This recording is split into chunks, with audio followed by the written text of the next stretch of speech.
जितना मर्जी कहे कि जी हम ख़त्म करें पीटीआई को या इमरान खान को, जब तक हम जिंदा हैं तब तक हम उसका नाम भी जिंदा रखेंगे। ये मुल्क हमने इसलिए बनाया था ना कि जब हम इकट्ठे थे हिंदुस्तान में तो वो हमें अजान नहीं देने देते थे, हमें हमारा मज़हब प्रैक्टिस नहीं करने देते थे, हम अपना कोई त्यौहार नहीं मना सकते थे। तो बेसिक तो आज़ादी इसलिए चाहिए थी ना कि हम अपनी हक की अपनी मर्ज़ी की बात कर सकें। तो आज हम ऐसे मुल्क में रह रहे हैं जहाँ हम अपनी मर्ज़ी की बात भी नहीं कर सकते। पाकिस्तान को कहाँ देख रही हैं? हमें अपने हक के लिए बात करनी भी आ गई है, हमें अपने हक के लिए बोलना आ गया है, अपना हक लेंगे।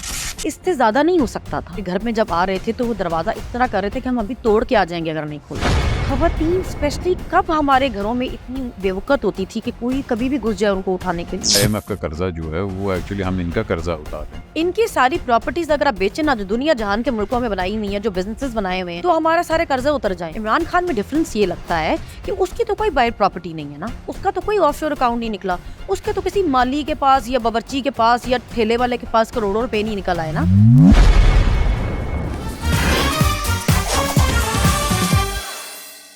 मेरा नाम Ahmed Ali Butt and welcome to another episode of excuse me with Ahmed Ali Butt. हम लोग तो आपको पता है एंटरटेनमेंट के लोगों के साथ बड़ा खुल के सवाल वगैरह करते हैं। We had a few politicians also on the show. The point of excuse me is to talk about their journey, कि क्या उनको चीज़ें इंस्पायर करती हैं, what makes them click, what makes them who they are. Very unexpected guest today and frankly speaking I am a bit nervous also, because जो जितनी दबंग personality है इनकी और जितना स्ट्रेंथ और जितनी करेज इनके पास है, very few women of Pakistan possess that. बल्कि आई फील के women in Pakistan are more stronger than the men in Pakistan. And जो आज हमारी गेस्ट हैं, she is a proof of that. She is fairly young, very controversial. लेकिन आज बड़ी हिम्मत करके मैं अप्रिशिएट करता हूँ कि उन्होंने टाइम निकाला, यहाँ आई हैं। तो let's talk about the journey and let's talk about the philosophy and let's talk about the name that she has made in a very small time. मैं कभी भी किसी को उसके पॉलिटिकल स्टांस से जज नहीं करता। I know I have my fair share of problems, मगर मैं इस चीज़ में ज़रूर किसी को अप्रिशिएट करता हूँ कि अगर कोई पाकिस्तान की बेटरमेंट या पाकिस्तान की फ्यूचर की डेवलपमेंट के लिए काम कर रहा है। And today I am honoured that she is a part of the show. Excuse me. So please welcome Sanam Javed. Assalamu alaikum. Thank you so much. वालेकुम अस्सलाम। कैसी हैं आप? मैं बिल्कुल ठीक हूँ, आप कैसे हैं? बस आप तो पिपली हैं, आप तो खानदान तो पिपली है आपका। जी, मैंने हमेशा ये बात की है कि ये जो जनरेशन है ना, ये वो है जो जिन्होंने अपने पेरेंट्स या ग्रैंड पेरेंट्स की जो भी उनकी लाइकिंग थी या जो सपोर्ट थी जिस भी पार्टी की तरफ से, उसको अडॉप्ट नहीं किया कि हमें जी विरासत में मिली है ये पार्टी। तो हमने अपनी मर्जी से, अपनी समझ से अपना लीडर खुद चुना है। तो मुझे तो इस चीज़ पे बहुत फख्र है। हो सकता है कल को मेरे बच्चों की चॉइस डिफरेंट हो, तो मैं उसको इस बात पे बिल्कुल, आई थिंक उनको हक होना चाहिए। उनको होना, मतलब जिसको जो पसंद है। अभी हम इतनी तो अगर हमारे आईडी कार्ड आपने हमें दिए हैं कि जी आप अडल्ट हैं, तो फिर हमें चॉइस भी तो मिलनी चाहिए ना कि अपनी मर्जी से किसी को पसंद कर सकें। जी। तो हमने अपने लीडर खुद। अच्छा, वालिद साहब के पीपल्स पार्टी से बड़े अच्छे ताल्लुकात थे। मोहतरमा बेनज़ीर भुट्टो इनको मग़फ़िरत अता फरमाए, वो भी आपके घर आई हुई हैं। तो expose to politics at an early age तो था आपका, मतलब you were always aware of what's going on around you? जी, एक्चुअली मेरे बाबा से पहले जो मेरे चाचू हैं वो बेनज़ीर के पर्सनल गार्ड थे, जो उनकी गाड़ी पे उनके साथ होते थे। अच्छा। तो उस वजह से वो एक पहले सिर्फ लाइक होता है ना जैसे एक फैमिली जैसे होता है, तो वो पहले उस तरह लाइकिंग थी सिर्फ। फिर मेरे अब्बू ने पॉलिटिक्स में ज्वाइन की और वो ऑब्वियसली पीपल्स पार्टी के लिए शुरू की। तो मुझे अम्मी अक्सर कहती होती है कि तुम अपने बाबा जैसी हो। जब हर जगह पीपल्स पार्टी खत्म भी हो गई थी ना, तो तुम्हारे अब्बू ने घर से झंडा नहीं उतारा था पीपल्स पार्टी का। तो अब इसी तरह आप जितना मर्जी कहें कि जी हम खत्म करें पीटीआई को या इमरान खान को, जब तक हम जिंदा हैं तब तक हम उसका नाम भी जिंदा रखेंगे। ठीक है, देखिए आपकी सपोर्ट रखेंगे साथ। बिल्कुल होनी चाहिए जी। आई थिंक पाकिस्तान की खूबसूरत बात यही है कि everybody has their right to choose कि भाई हमारा लीडर कौन है, हम किस पार्टी को सपोर्ट करते हैं, all that. Let's talk about you. बहुत आपने मास्टर किया हुआ हिस्ट्री के अंदर, उसके साथ साथ आप मतलब काफ़ी पढ़ाकू हैं आप, मतलब आपने बड़ा अच्छी अचीवमेंट्स भी कर ली हैं। How was it growing up, your family, मतलब were you guys moving around a lot या एक ही जगह पे आप लोग थे? नहीं, हम एक ही जगह पे थे क्योंकि वैसे मेरे अब्बू जो मतलब जो रूट्स हैं उनकी, वो तो मानसेरा से हैं, एबटाबाद से, लेकिन अब्बू मेरे छोटे ही थे जब वो लोग, मेरे दादा लोग यहाँ लाहौर शिफ्ट हो गए थे। इसी तरह मेरी अम्मा भी जो हैं वो कश्मीर से हैं, रावलाकोट से, मगर मेरे नाना और नानी जब यहाँ लाहौर शिफ्ट हुए तो मतलब मेरे अम्मी लोग भी फिर यहाँ पे तब से ही हैं, तो हम तो पैदा ही लाहौर में हुए हैं ना। और मेरे अब्बू की क्योंकि एक प्राइवेट कंपनी में वो जॉब करते हैं, तो इस वजह से कभी हमें मूव करना नहीं पड़ा ज़्यादा ना, हम इधर ही रहे हैं, लाहौर में ही रहे हैं हमेशा से। और हमारे घर का माहौल हमेशा से ऐसा था, हालांकि हम 3 बहनें हैं और हमारा एक ही भाई है, लेकिन कभी ऐसा कोई घर का माहौल नहीं था कि ये इकलौता लड़का है तो उसको कोई ज़्यादा आप दें, प्रोटोकॉल दें, और बेटियों को आप ना। मेरे अब्बू हमेशा से इस चीज़ मतलब इस तरह रहे हैं कि जी बेटियों को आप पढ़ाएं भी और इनको बाहर भी निकलने दें, इनको दुनिया देखने दें। अगर ये निकलेंगी तो इनको सर्वाइव करना आएगा ना, या कम्पीट करना आएगा। तो अगर आप घरों में अपने दुपट्टों में पलुओं में बांध के रखेंगी तो फिर तो वो कभी भी इनमें कॉन्फिडेंस आएगा ही नहीं। तो मेरे तो पूरे सारे घर वाले इसी तरह ही थे, मेरी पूरी फैमिली इस तरह थी। हमारे घर में कभी ऐसा माहौल नहीं रहा कि लड़कियों को दबा के रखें आप। नहीं, वो नज़र भी आता है सोशल मीडिया एक बड़ा कुछ लोग तो कहते हैं कि जी वो नहीं होता कि मतलब पटोरा है खुल गया, बहुत सारी चीज़ें बाहर आ गई। बट सोशल मीडिया से आपने स्टार्ट किया, मतलब एवरीबडी आजकल सोशल मीडिया को यूज़ भी करता है, बट किस पॉइंट पे आपको लगा था कि अच्छा मेरा पॉलिटिकल स्टांस जो है it's very clear and this is what I am inclined towards? Because आपको पता है हमारे पास होता है ख़वातीन अपनी शादी कर लेती हैं, बच्चे पालना शुरू कर देती हैं, जॉब वगैरह हो जाता है, but no you chose a very different career.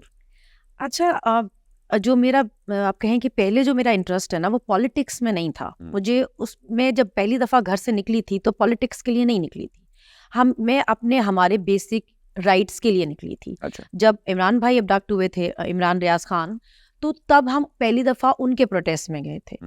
Basically हमारा मकसद ये था घर से निकलने का कि आप किसी भी इंसान को, चाहे वो जो भी है, उसके बोलने पर ये सज़ा नहीं दे सकते कि आप उसको गायब ही कर दें। उसकी फैमिली, उसके बच्चे, उसकी वाइफ उसको ढूंढती रहे सिर्फ इसलिए क्योंकि वो आपकी मर्जी की बात नहीं करता। तो ये नहीं होना चाहिए। अगर किसी मुल्क में आपके पास बोलने का हक भी नहीं है तो वो क्या मुल्क है फिर? उसमें रहने का क्या फायदा है फिर? हम अपने मुल्क में, ये मुल्क हमने इसलिए बनाया था ना कि जब हम इकट्ठे थे हिंदुस्तान में तो वो हमें अजान नहीं देने देते थे, हमें हमारा मजहब प्रैक्टिस नहीं करने देते थे, हम अपना कोई त्यौहार नहीं मना सकते थे। तो बेसिक तो आज़ादी इसलिए चाहिए थी ना कि हम अपनी हक की, अपनी मर्जी की बात कर सकें। तो आज हम ऐसे मुल्क में रह रहे हैं जहाँ हम अपनी मर्जी की बात भी नहीं कर सकते, बोल भी नहीं सकते। तो मैं तो पहली दफ़ा उसके लिए निकली थी। बेसिक हमारे जो राइट्स हैं वो हमें दें। हाँ, चाहे आपको पसंद, हर कोई मेरी पसंद की बात भी तो नहीं करता ना। तो इसका मतलब ये तो नहीं है कि मैं उसके घर में घुस जाऊं और उनको गायब भी कर दूं या उनको जेलों में डाल दूं, ये या उन पे केसेस बना दूं। इस तरह नहीं होता। आपको लगता है कि फेयर से कंट्रोल हो सकता है? देखिए, नहीं हो सकता कंट्रोल। पिछले 2 साल में जितना जुल्म हुआ है इससे ज्यादा नहीं हो सकता था, इससे मैक्सिमम नहीं था कुछ हो सकता। जिस तरह आप अब सोचिए, अभी कल भी मेरे घर में जब आ रहे थे तो वो दरवाजा इस तरह कर रहे थे कि हम अभी तोड़ के आ जाएंगे अगर नहीं खोला। खवातीन स्पेशली, कब हमारे घरों में इतनी बेवकत होती थी कि कोई कभी भी घुस जाए उनको उठाने के लिए। तो मुझे इस चीज पे एतराज था कि आपने सिर्फ डर पैदा करने के लिए जो खवातीन के साथ किया, ये आप कैसे कर सकते हैं एक ऐसे मुल्क में जिसकी 50% से ज्यादा आबादी खवातीन की है। जी, और बड़ी स्ट्रॉन्ग खवातीन जिन्होंने हमेशा से पाकिस्तान के अंदर भी, पाकिस्तान बनने के अंदर भी, और जब भी कोई इस तरह की मूवमेंट आई है, वुमेन हैव ऑलवेज बीन, हमेशा रोल रहा है उनका। तो हमें क्यों मना किया जाए कि अभी ऐसा क्या हो गया जो विमेन इसमें खवातीन पार्ट नहीं ले सकती? अब ऐसा क्या है? बेसिकली हमारे मुल्क में ना ये ट्रेंड चला है कि कोई 2-3 खानदान ही है जिनके मर्द हजरात भी अलाउ है उनको पॉलिटिक्स ज्वाइन करना, उनकी खवातीन को भी अलाउ है, वो जलसे करें, तहरीकें करें या रैलीज करें या स्टेज पे तकरीरें करें, उनको अलाउ है। उससे उनकी आप नई कैरेक्टर असैसिनेशन हो जाती है जी उनकी, अगर आप बात कर दें उनके बारे में कुछ। लेकिन हम लोग नहीं कर सकते ये, क्योंकि मेरा बाप कोई प्राइम मिनिस्टर नहीं था या हमारा कोई पॉलिटिकल बैकग्राउंड नहीं है अगर, तो इसलिए आप ये सब नहीं कर सकते। तो ये गलत बात है ना। सर जी, आप क्या देखती हैं कि पाकिस्तान पॉलिटिक्स में स्पेशली 2-3 साल जो हमारे अब हैं, इसके अंदर खवातीन का रोल क्या है आपके? Because you belong to a very young generation. हमारी वो खवातीन भी हैं जिन्होंने ऑब्वियसली बात है 30-40 ईयर्स पॉलिटिक्स में दे दी हैं। यास्मीन जी की कैसी तबीयत है वैसे? Is she doing well? Doctor साहब बहुत हिम्मत वाली, उनकी तबीयत जैसी भी है वो बहुत हिम्मत वाली। How is she doing? देखिए इतना मुश्किल है जेल में रहना ना, ऐसा उसका माहौल होता है। और फिर एक बंदी जिसको आदत हो सर्व करने की, मतलब वो एक ऐसी बंदी है जब उसको कैंसर की उनकी कीमो चल रही थी और वो कोविड के लिए हर हॉस्पिटल में राउंड्स लगाती थी, उस हालत में ही वो अपनी कीमो करा के निकलती थी और वो कोविड में पेशेंट्स देखती थी और सारा देखती थी कि हॉस्पिटल में सही सब कुछ ट्रीटमेंट चल रहा है कि नहीं चल रहा। वो उस हालत में भी नहीं बैठी थी। ऐसी बंदी को आपने उठा के बंद किया हुआ है पिछले 16 महीनों से, तो वो बेचारी भी जेल में पेशेंट्स तो देखती हैं, लेकिन एक हमारा मुल्क ऐसा मुल्क है जहाँ पे लोग अपने दूसरी दुनिया में लोग अपने जो काबिल लोग हैं उनको प्रमोट करते हैं, उनको अप्रिशिएट करते हैं, उनको ऑनर करते हैं। यहाँ हमने जेलों में बंद किया हुआ है, तो इस मुल्क ने कहाँ तरक्की करनी। मेरे ख्याल है अनकरीब वक्त है कि जेल वैसे ही भरे हुए हैं, मगर जेल वाकई ख़त्म हो जाएंगे फिर मुझे नहीं समझ आती कहाँ रखेंगे। Coming back to the question कि आपको क्या लगता है ये पिछले 3-4 साल में where do you see the role of women specially in politics? देखिए अब से पहले तक, इस सब टाइम से पहले तक तो हमें यही बताया गया था ना, इवन जब हमसे इन्वेस्टिगेशन भी होती थी तो वो हमें ये नहीं कहते थे कि आपने ये क्यों किया वो क्यों किया। वो कहते थे कि आप तो औरत हैं, आप तो शादीशुदा हैं, आपके तो बच्चे हैं, आप घर बैठती, आपको क्या जरूरत थी बाहर निकलने की, आपको क्या ये सियासत व्यासत आपका क्या काम है, अंडर एस्टिमेट करते हैं, मतलब आपका क्या काम है यहाँ पे। तो हमें तो सुना ही हमने ये था कि ये कोई शायद पॉलिटिक्स ऐसी चीज है जिनमें मर्द ही जा सकते हैं, अगर वो ही जाएंगे बाहर तो उनको कोई सर्टिफिकेट नहीं कराएगा, कैरेक्टर सर्टिफिकेट के भाई ये लो तुम तो हो ही नहीं ठीक। तो खान साहब ने आके ये ट्रेंड चेंज किया ना। खान साहब ने कहा कि भाई जब कायदे आजम की बहन उनके साथ हर जगह होती थी, जब आज़ादी की जंग में पाकिस्तान की खवातीन साथ थी आगे थी, तो अब क्यों खवातीन को इस तरह घरों में बंद करना है। बेसिकली तो इनको खान से ये एतराज है ना कि इसने क्या किया है कि सारी फैमिलीज को, खवातीन को, बच्चों को, बूढ़ों को, सबका इंटरेस्ट जो है पॉलिटिक्स में डेवलप कर दिया। अब आप देखिए खवातीन ड्रामों का उनको इतना पता ही नहीं होता, हमें भी नहीं पता होता था, उनको ये पता होता है कि भी अभी आज क्या हो रहा है, आज किसने प्रेस कॉन्फ्रेंस कर दी, आज कौन सी तरमीम होने लगी, आज क्या चल रहा है। तो अच्छी बात है ना, अगर आपको अपने मुल्क के हालात का पता होगा तो ये मुल्क बेहतर होगा ना। अगर घर में कोई बैठा उसको पता ही नहीं मुल्क में क्या चल रहा है तो किसी ने क्या ठीक करना है। हर बंदे के पास चॉइस है कि वो अपना लीडर खुद चूज करे। ऐसे growing up in Punjab and एक दौर होता था कि जब नून लीग बहुत स्पेशली जो हमारी जो ट्रेडर्स कम्युनिटी है, जो हमारे ताजदार वगैरह हैं और हमारे एक वो जो कहते हैं कि कश्मीरी बिरादरी है नॉट दैट, बड़ा उन लोगों ने PMLN को सपोर्ट किया। आहिस्ता आहिस्ता करके वो ट्रेंड चेंज होता रहा। एक टाइम आया कि जब पीपल पार्टी को भी लोगों ने सपोर्ट किया, अब लोगों ने PTI को बहुत ज़्यादा सपोर्ट किया। चेंज इज़ ऑलवेज गुड, मैं इस चीज़ में बिलीव करता हूँ कि हमेशा चेंज होना चाहिए और वक्त के साथ साथ बदलना सीखना चाहिए, लेकिन लोग यहाँ चेंज नहीं करते। किस पॉइंट पे आपको लगा कि मेरा लीडर इमरान खान है? देखिए चेंज तो लोग हुए हैं ना, जो हुआ है अभी पंजाब में या बाकी सूबों में, ये 75 सालों में नहीं हुआ। जिस तरह लोगों के साथ जुल्म हुआ है सिर्फ किसी एक पॉलिटिकल पार्टी का सपोर्टर होने पे, ये पहले कभी नहीं हुआ। लीडर्स तो हमने सुना था जेल जाया करते थे, जो जेल जाता है बड़ा लीडर हो जाता है, लेकिन ये नहीं होता कि आप वर्कर सपोर्टर तक को उठा के जेल में डाल दो। आप एक वोटर को सिर्फ, कितनी खवातीन हमारे साथ ऐसी थी जो बेचारी जिनको पता भी नहीं था कि हम जेल में किस वजह से हैं, जो बस कहीं वहां से गुजर रही थी, किसी का घर वहां पे था, या गरीब लोग जो वहां पे किसी घर पे काम कर रही थी उनको भी कि जियो फेंसिंग में तो उठा के डाला हुआ था। तो जो अब हुआ ये नहीं हुआ। इसके बावजूद 8 फरवरी को लोग निकले ना, पंजाब में लोग निकले बहुत। आप फॉर्म 47 पे जो मर्जी रिजल्ट बना लें, लोगों ने आपको बताया कि इस तरह हम नहीं डरेंगे, लोग तो निकले। और दूसरा ये पंजाब में जिस तरह इनकी, देखिए जब आप एक बार देखेंगे, एक बार धोखा खाएंगे, 2 बार खाएंगे, तो मोमिन की तो अल्लाह ने निशानी ये बात बताई है कि वो एक ही सुराख से 2 दफा नहीं डसा जाता। तो अभी जब लोगों की आंखें खुलनी थी ना कि जी जब ये मुल्क गरीब होता गया, इस मुल्क पे कर्जे चढ़ते गए, तो इन 2 खानदानों की जायदादें कैसे बनती गई, इनके कारोबार कैसे बनते गए, ये अमीर से अमीर कैसे होते गए। जो कोई इनके पास फॉर्मूला खुद को अमीर करने का है, वो मुल्क को अमीर करने के लिए क्यों नहीं था। एक तो कहते हैं कि जी हम बड़े गरीब खानदान से थे, दूसरे कहते हैं कि हम अरबपति, ना इनको रसीदें मिलती हैं, ना इनको अपने खानदान का पता चलता है अमीर हैं कि गरीब हैं। बाकी भी देख लें, अगर आप जरदारी साहब भी देख लें, इनकी प्रॉपर्टीज, इनके बिजनेसेस कहाँ से कहाँ गए हैं। तो पाकिस्तान क्यों गरीब रहा, पाकिस्तानी अवाम क्यों गरीब रही, हम पे इतने कर्जे क्यों हैं, हम पूरी दुनिया के मकरूज क्यों हैं। अगर ये आप कोई दुनिया का मुल्क उठा के देख लें, जब कोई चीज निकलेगी इन्हीं खानदानों की प्रॉपर्टीज निकलेंगी, हमारी क्यों नहीं निकलती। आपको नहीं लग रहा कि IMF का कर्जा जो है वो एक्चुअली हम इनका कर्जा उतार रहे हैं? इनकी सारी प्रॉपर्टीज अगर आप बेचें ना, जो दुनिया जहान के मुल्कों में बनाई हुई है, जो बिजनेसेस बनाए हुए हैं, तो हमारा सारे कर्जे उतर जाए। इमरान खान में हमें डिफरेंस ये लगता है कि उसकी तो कोई बायर प्रॉपर्टी नहीं है ना, उसका तो कोई ऑफशोर अकाउंट नहीं निकला, उसके तो किसी माली के पास या बावर्ची के पास या ठेले वाले के पास करोड़ों रुपए नहीं निकल आए ना। टीटियां नहीं निकल आई। उसने तो अगर हॉस्पिटल बनाया तो पाकिस्तान में बनाया, इलाज करने बाहर नहीं जाता। उसने यूनिवर्सिटी बनाई तो पाकिस्तान में बनाई। उसने जो कुछ भी बनाया, जो कुछ उसके पास था, वो सब कुछ वहां से बेच के भी यहाँ पाकिस्तान में लेके आ गया। तो उनमें और इसमें, इनमें तो जमीन आसमान का फर्क है, तो हम उसको क्यों सपोर्ट ना करें? देखिए, मैं ये ज़रूर बिलीव करता हूँ इमरान खान साहब की जो पॉपुलैरिटी का वोट है वो इज़ ट्रेमेंडस इन पाकिस्तान।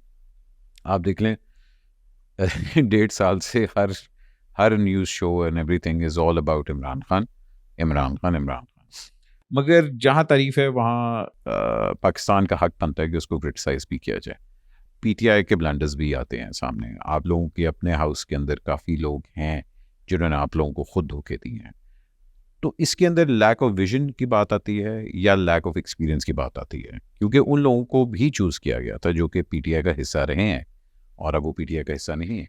देखिए, मुकम्मल तो कोई इंसान नहीं है, और ना ही किसी इंसान के पास भी ये काबिलियत है कि वो किसी इंसान का दिल देख सके या नीयत देख सके।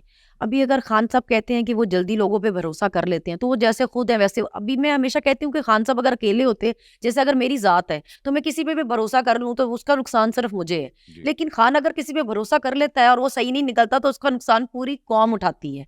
तो अभी खान को थोड़ा तेज होना चाहिए कि उनको लोगों का पता चले कि भाई ये नहीं ठीक है और मुझे इस पे नहीं भरोसा करना। वो लोगों पे ट्रस्ट कर लेते हैं जल्दी, इसमें वो क्या कर सकते हैं, उनका दिल ही ऐसा है।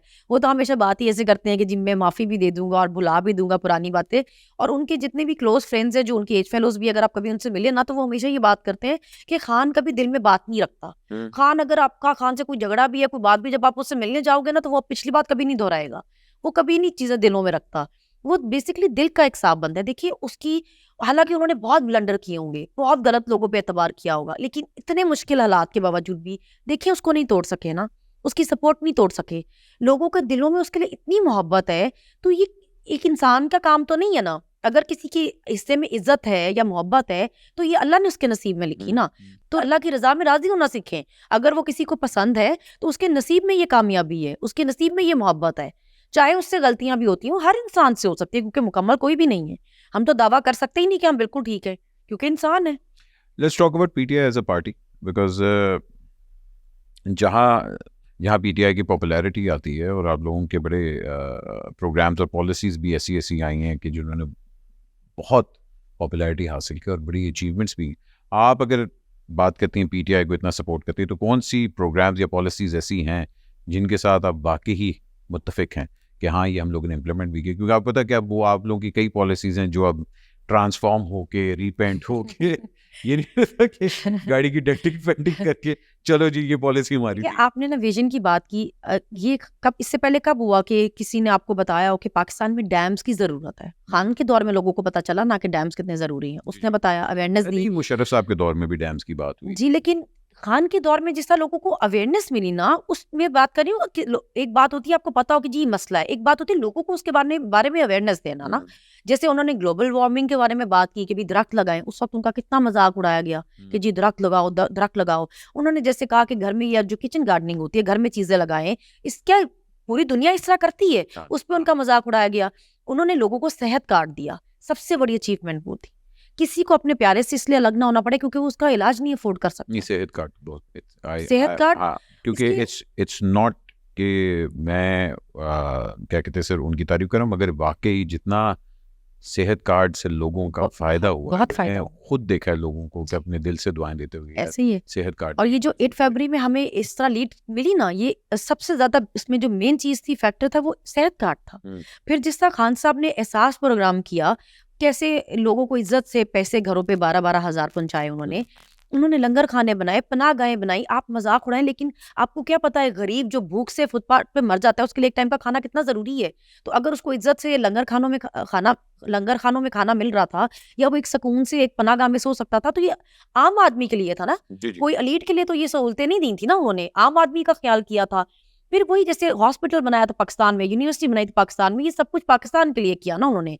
फिर पूरा जिस तरह उन्होंने इस्लामिक दुनिया में, उस वक्त हमारे ताल्लुकात बेहतर थे, एक पूरा जो इस्लामिक ब्लॉक बनाने की खान साहब एक एफर्ट कर रहे थे, पूरी दुनिया में मुस्लिम ममालिक में उन्होंने गए, उन्होंने इस्लामोफोबिया पे करारदाद मंजूर करवाई। ये किसकी अचीवमेंट्स है? इमरान खान की है ना।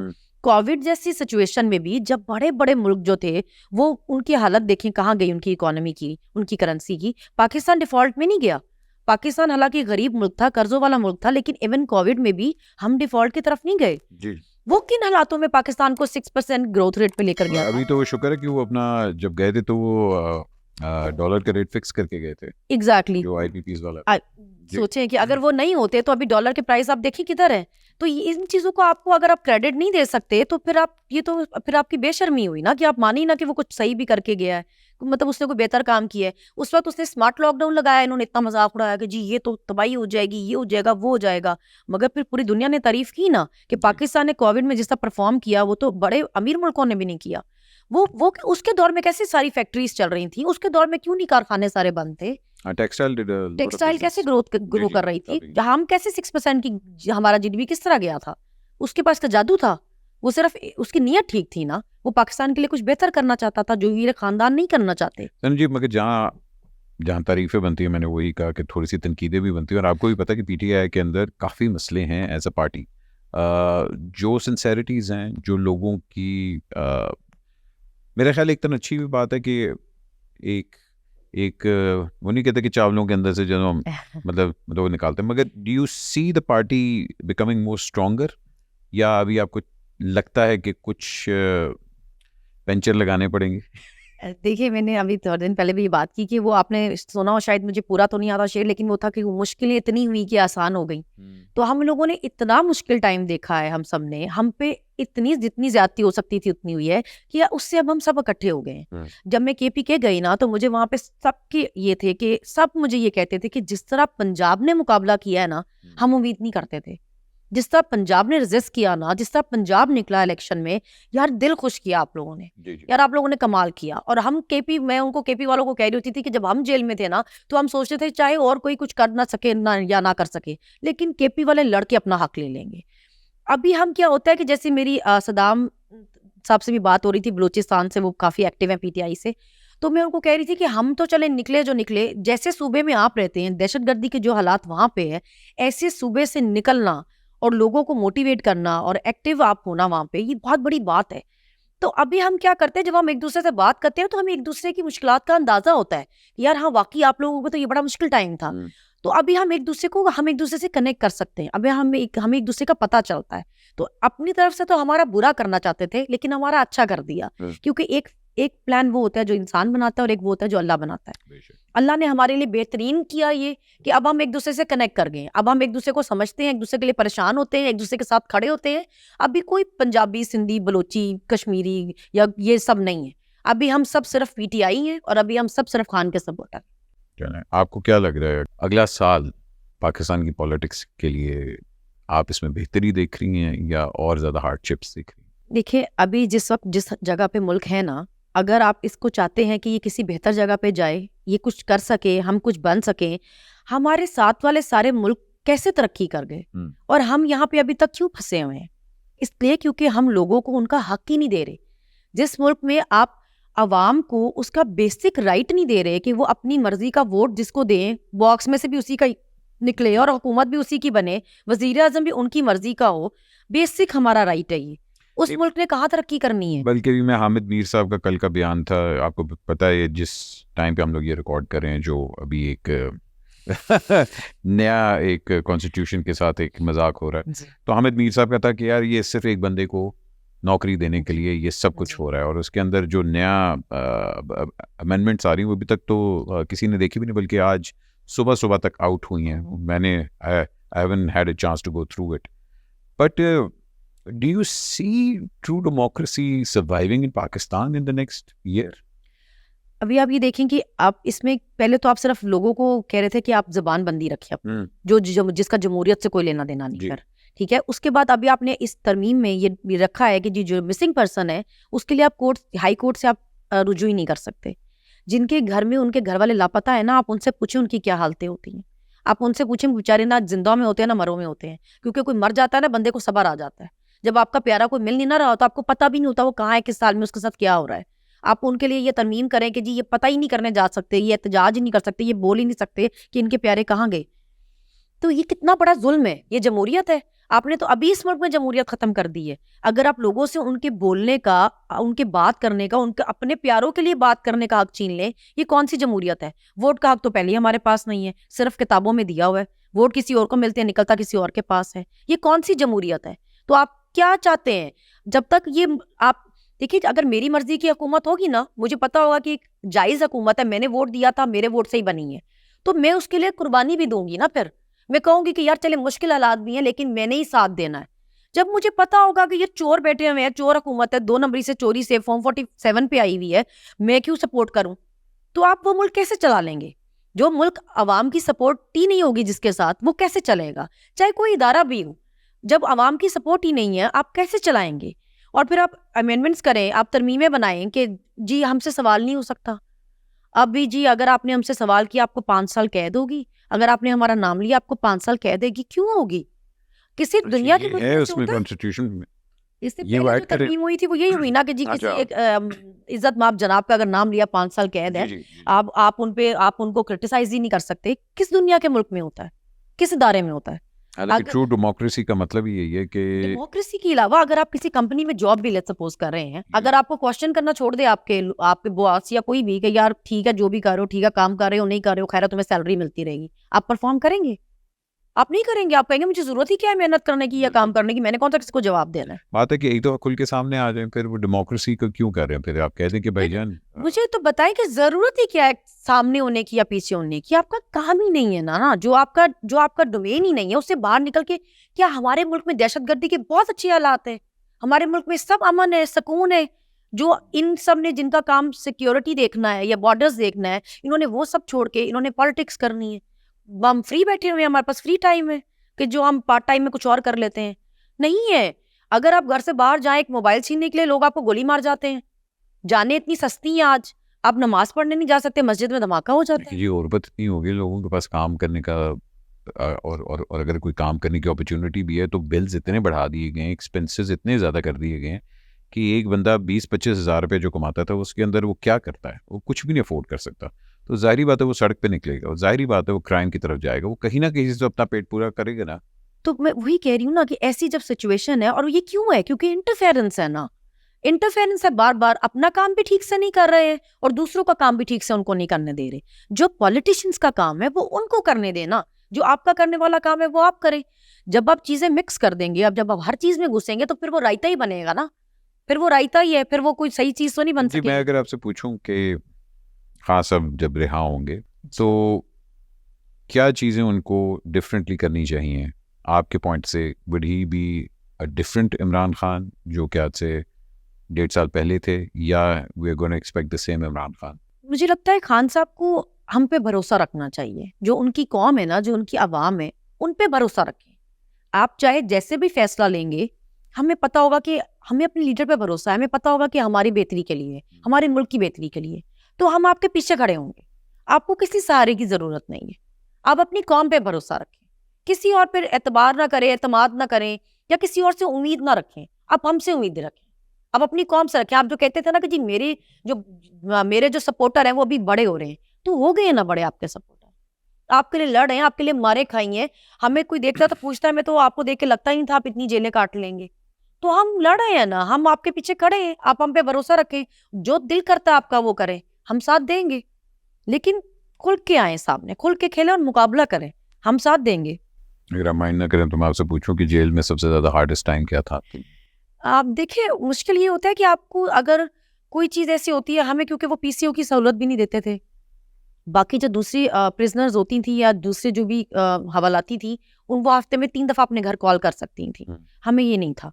तो अगर कोई इमरजेंसी हो गई है या कुछ टीवी पे आपको पता चला है या कुछ भी, तो आप सिर्फ बैठे रहते थे कि भी आप अपने घर किस तरह राब्ता करें। एक हफ्ते में 1 दफा मुलाकात होनी है, अब वो आपकी 20 मिनट्स की है, वो भी सब लोगों की इकट्ठी होती है, तो उसमें आपको जितनी आवाज आई है, जितनी नहीं आई, कितने के हम पे तो इतने इतने केसेस से कि हमारे केसेस की डिटेल पूछते पूछते ही टाइम खत्म हो जाता था कि उस केस का क्या बन रहा है, उस केस का, उस केस का, उस केस का। तो हमारे लिए ये बड़ा मुश्किल होता था कि अगर कभी कोई चीज में परेशानी हो जाती तो हम अपने घर तक किस तरह कांटेक्ट करें, राब्ता किस तरह करें। अब मतलब बच्चों से मिलना मुश्किल हो जाता था, मतलब फैमिली से मिलना मुश्किल हो जाता था। सबसे ज्यादा जो चीज आपको वीक करती है वो आपकी फैमिली है। जी। उससे आगे तो फिर मेरे तो बच्चे हैं, मेरी बच्ची का भी जैसा हुआ, वो अपनी स्विंग से गिर गई झूलते हुए, तो उसकी बाजू फ्रैक्चर हुई। How is तो she doing now? अभी ठीक है माशाल्लाह से। तो मुझे किसी ने बताया ही नहीं, और डॉक्टर यास्मीन को अम्मा ने बताया, डॉक्टर साहब ने कहा कि सनम को नहीं बताना, इसलिए क्योंकि जब वो बाहर नहीं आ सकेगी तो वो ये तो उसको मजीद तकलीफ देने वाली बात है ना, तो वो जाहिर है माँ है, फिर वो किस तरह बर्दाश्त करेगी, तो आप उसको ना बताएं। तो 6 वीक्स मेरी बेटी मुझे मिलने ही नहीं आई। तो मैं जब अम्मा को पूछती थी, अम्मा जूनी फिर नहीं आई, तो अम्मा कहती थी बेटा वो ना उसको गर्मी बड़ी लगती है, वो इसलिए कहती है। मैं कहती थी बड़ी बदतमीज बच्ची है, अम्मा जेल में बैठी हुई है और इसकी ये गर्मी की वजह से आती ही नहीं। फिर मुझे एक हमारे साथ जो जब हम कोर्ट जा रहे थे, जो पुलिस ड्यूटी पे होती थी, उस बंदे ने मेरे से पूछा आपकी बेटी कैसी है। तो मैंने उससे कहा मेरी बेटी कैसी है मतलब, मेरी बेटी को क्या हुआ? उसने कहा उसकी बाजू टूट गई ना। तो मैं उसको देख रही थी, मैंने कहा मेरी बेटी की बात कर रहे हैं, मेरी बेटी की बाजू टूटी है? तो उसने कहा हाँ हाँ, मैंने आपके अब्बू का इंटरव्यू देखा और आपकी बच्ची की वीडियो भी देखी, वो हॉस्पिटल में थी, उसकी सर्जरी हुई जब। और मैं इतनी शॉक थी, मुझे समझ भी नहीं आ रही थी कि उसके बाद मैं क्या बोलूँ। और मैं किस तरह उस वक्त उस दिन कोर्ट तक गई, और मैंने अपनी अम्मी से कहा, और अम्मा ने मुझे कहा कि तुम उससे वीडियो कॉल कर लो, और मैंने फिर वीडियो कॉल की। उस पे जज साहिबा ने मेरे पेरेंट्स का कोर्ट में आना बंद कर दिया, और मैंने उनसे कहा कि मेरे पेरेंट्स ने क्या गलती की है। उन्होंने कहा जी आपकी उन्होंने फ़ोन पे बात करवाई है। तो मैंने उनको कहा जज साहब मैं अपनी बेटी से बात कर रही थी, जज साहिबा मेरी बेटी की तबीयत ठीक नहीं थी, मैं उससे बात कर रही थी। तो मतलब हमने ऐसे ऐसे हालात देखे हुए कि हमारे तो पेरेंट्स को भी अंदर नहीं कोर्ट में आने देते थे। स्पेशली जब हम गुजरांवाला में थे, तो हमें किसी वक्त बिल्कुल सुबह 8 बजे कोर्ट ले जाते थे, ना हमारे लॉयर होते थे ना फैमिली। वो एक तरफ आई, वो प्रोसिक्यूटर बोल के, और वो उनका मतलब होता था रिमांड दें और बस ले जाएं। या किसी वक्त दोपहर 3 बजे लेके जाते थे, फैमिली सुबह 9 बजे की आके बैठी रहती थी, उनको कोर्ट के अंदर नहीं आने देते थे कि जी सख्ती बड़ी है, फैमिली भी नहीं आ सकती। तो हमें तो इस तरह से उन्होंने मेंटल टॉर्चर करने की कोशिश की है, मगर हम भी अपने नाम किए ही थे। आपकी बहुत बड़ी एक पीछे सपोर्ट सिस्टम है जो कि आपके हस्बैंड है अतीक साहब। I think is a wonderful man. बड़ा उन्होंने आपको सपोर्ट किया पीछे से, उन्होंने काफ़ी प्रेस कॉन्फ्रेंसेस भी की, काफ़ी भाग दौड़ वगैरह की। You do consider him as your strength? अब मैं आपको बताऊं कि जेल में ना एक चीज़ ये बहुत होती थी कि जो खवातीन है ना, ये चुप हो जाएंगी ना अगर, तो इनको छोड़ दिया जाएगा।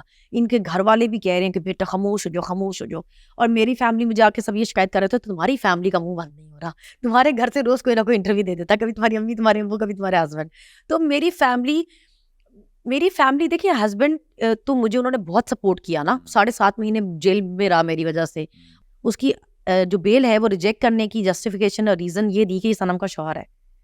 तो उसने तो बेचारे ने ऐसे ऐसे मेरी वजह से किया, और आपको वो एक लेक्चरर है, ACCA पढ़ाता है वो, जी और लर्नड मैन। हाँ, और उसका कोई लेना देना नहीं था, कोई सोशल मीडिया अकाउंट नहीं था। तो क्या हुआ, अभी आपने उसको भी लीडर बनाया हुआ, वो भी तकरीरें करता फिरता जाके हर जगह। नुकसान क्या अपना, हमारा क्या नुकसान किया? आपने अपना किया ना। जो लोग नहीं बोलते थे, आपने उनको भी जबरदस्ती मजबूर किया कि वो अपना मुंह खोल लें, वो भी बोलना चीखना शुरू करें। लेकिन हमारे जैसे पाकिस्तान में क्या होता है, मैं अपने पेरेंट्स का इसलिए बार बार जिक्र करती हूँ कि जो हमारा जैसे कि एक माइंडसेट रहा है पाकिस्तान का ना, कि यहाँ पे फैमिलीज अपने बेटों को तो बहुत सपोर्ट करती हैं, मगर बेटियों को ऐसी चीजों में सपोर्ट नहीं करती।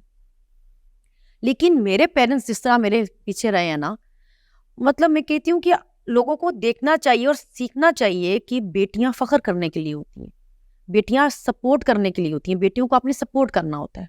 मेरे अब्बू सुबह घर से निकलते थे और रात 10 बजे तक या तो वो किसी वकील के टेम्पर में होते थे या किसी कोर्ट में होते थे।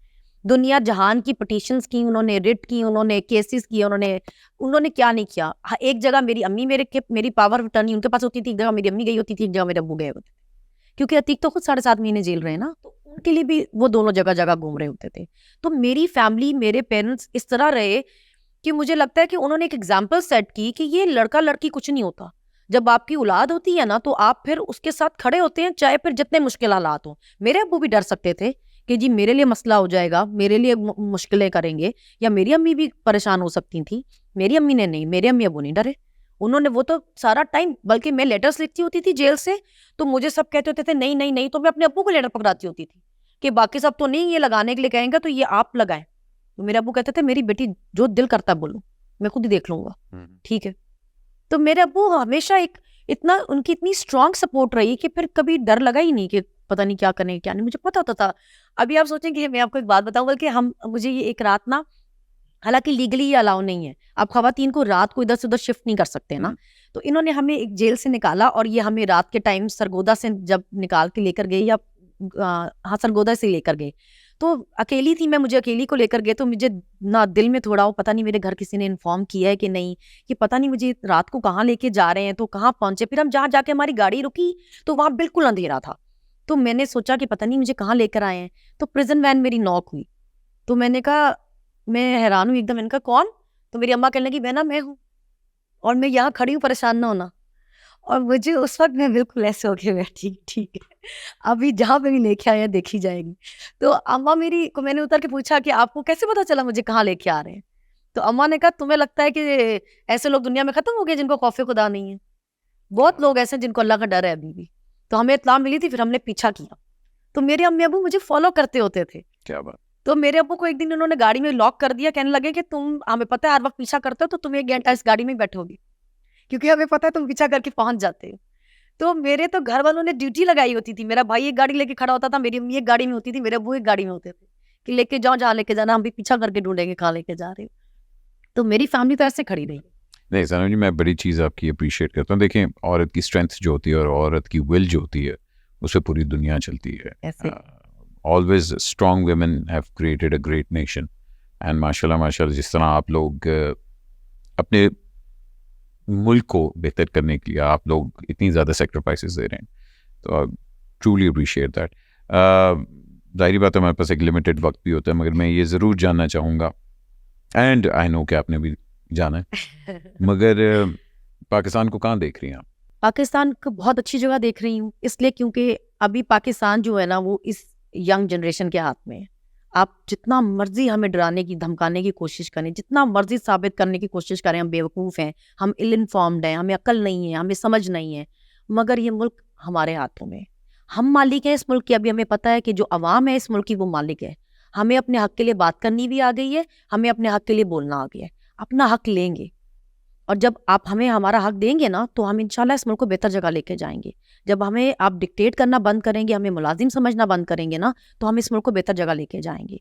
जब ऐसे लोगों के हाथ में मुल्क होगा ना, जिसको पता होगा कि हमने इस मुल्क के लिए कुछ भी करना है, हमने कुर्बानी देनी है इस मुल्क के लिए, हमने लड़ना है इस मुल्क के लिए, तो ये मुल्क आगे जाएगा, ये कभी पीछे जा सकता ही नहीं है। हमें मुनाफिकत नहीं आती। हम वो लोग नहीं है जो हम कहेंगे जी हम क्योंकि कोई पॉलिटिशियंस हैं तो हमको हर किसी के साथ ठीक रहना है। हमें ये मुल्क ठीक चाहिए, क्योंकि हमारे बच्चों ने यहाँ रहना है। हम नहीं चाहते कल को हमारे बच्चे उठ के कहें कि आपने क्या किया था हमारे लिए। जैसे हम अपने माँ बाप को कहते हैं कि आप सारी जिंदगी इतना जुल्म बर्दाश्त करते रहे, आप लोग कभी बोले ही नहीं, आप लोग कभी घर से निकले नहीं। हमारे बच्चे हमें नहीं कहेंगे कि आप लोगों ने किया क्या हमारे लिए। और अगली ये नस्ल से तो बहुत प्रॉब्लम है ना आप लोगों को कि ये नस्ल बड़ा बोलती है। अगली नस्ल इस नस्ल ने तैयार करनी है। तो ये मुल्क जो है ना, ये गुलामी नहीं करेगा, ये आज़ाद मुल्क होगा, क्योंकि ये आज़ाद लोग चलाएंगे इसको इंशाल्लाह। माशाल्लाह, ग्रेट वर्ड जी। किसी ने कहा था कि जी कायदा पाकिस्तान नहीं रहा, मगर आपकी बातें सुन के लगता है कि शायद कहीं थोड़ा थोड़ा है। अल्लाह खैर करे, ज़्यादा भी होगा इंशाल्लाह, वक्त आएगा इंशाल्लाह। Thank you very much Sanam ji for taking time out. I know you're extremely busy and I know, मेरे पीछे बहुत police, I know extremely aeroplane mode पे आप चलती हैं। एयरप्लेन मोड पे चलती हूँ मैं। नहीं, बट एक पर्सनल सवाल कि जी। what do you want your legacy to be? What do you want to be remembered as? देखिए, मैं चाहती हूँ कि जब लोग मेरे बारे में बात करें तो वो ये कहें कि ये ऐसी बंदी जिसको बहुत करेक्टर सर्टिफिकेट बांटने की कोशिश की गई, बदतमीज साबित करने की कोशिश की गई, लेकिन मुझे पता था कि मैं हक बात पे खड़ी थी, मैं सही बात पे खड़ी थी, अपनी मर्जी की बात करना मेरा हक है। तो मुझे लोग हमेशा ये याद रखें कि भाई लड़की थी लेकिन लड़ गई और इसने हार नहीं मानी। इसके साथ ही हमारे प्रोग्राम का वक्त तो ख़त्म होता है, लेकिन मैं जाने से पहले ये ज़रूर कहूँगा, everybody has a right for their political views. आपके पास पूरा पूरा हक है, क्योंकि आप एक आज़ाद मुल्क में रहते हैं, और आज़ाद मुल्क का मतलब होता है कि आप किस जगह पे जाके कोई भी बात अपने हक की कर सकते हैं। यही खूबसूरती है जो कि कायदे आज़म ने सोची थी जब उन्होंने कहा था कि पाकिस्तान को कोई भी दुनिया की ताकत नहीं तोड़ सकती। लेकिन जिस राह पे हम जा रहे हैं, पाकिस्तान का फ्यूचर आगे हमें धुंधला नज़र आ रहा है, और इस धुंध को दूर करने के लिए अल्लाह करे कि हमारी यूथ और हमारे हुक्मरानों को थोड़ी सी अकल आए कि ये मुल्क है तो हम लोग हैं, और अगर हम लोग इस मुल्क की रखवाली नहीं करेंगे तो शायद कोई भी ना करे। 1-2 साल की हुक्मरान के लिए, 1-2 साल की बादशाहत के लिए अगले 100 साल को ना तबाह करें। इस मुल्क का ख्याल रखें। पाकिस्तान जिंदाबाद।